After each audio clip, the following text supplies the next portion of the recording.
Hello everyone, I'm going to be talking about how I 3D print 20 face shield clips a day on my single Ender 3 3D printer, and I'm going to be showing everyone how I've sped up my 3D printing process, and if you're new to 3D printing or new to printing PPE, how you can get in on the action.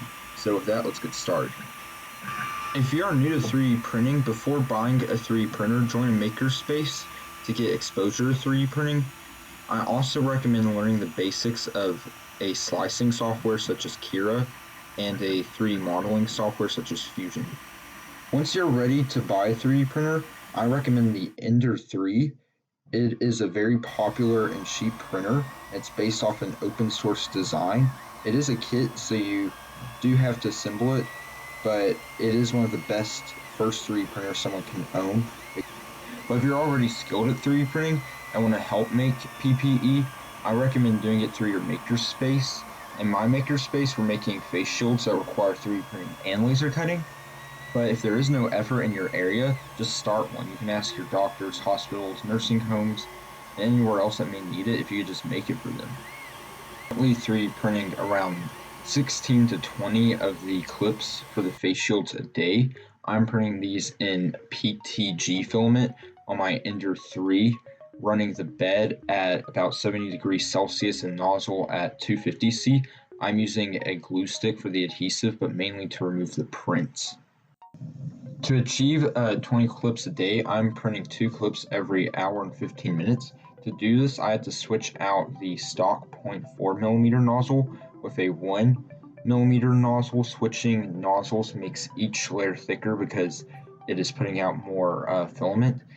This does sacrifice detail, but it is not needed for these clips, and it actually makes the clips stronger.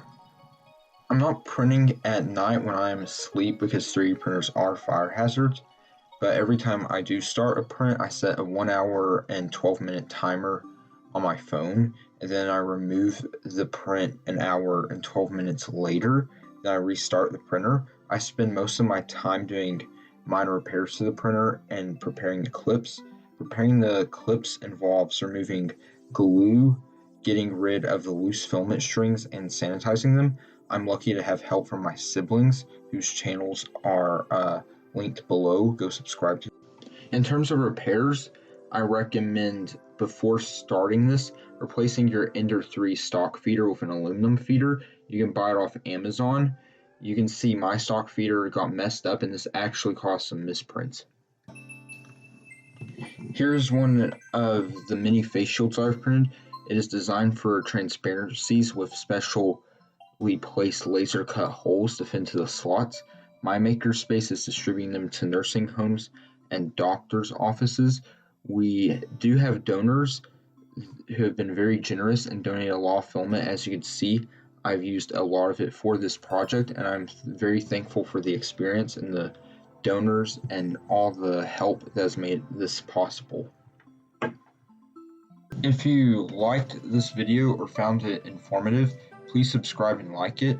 If this video gets 42 likes, I will make a video about how I made the majority of my indie game app, Save the Turtles, in a little over 18 hours, including me making all the art, music, and code. Thank you.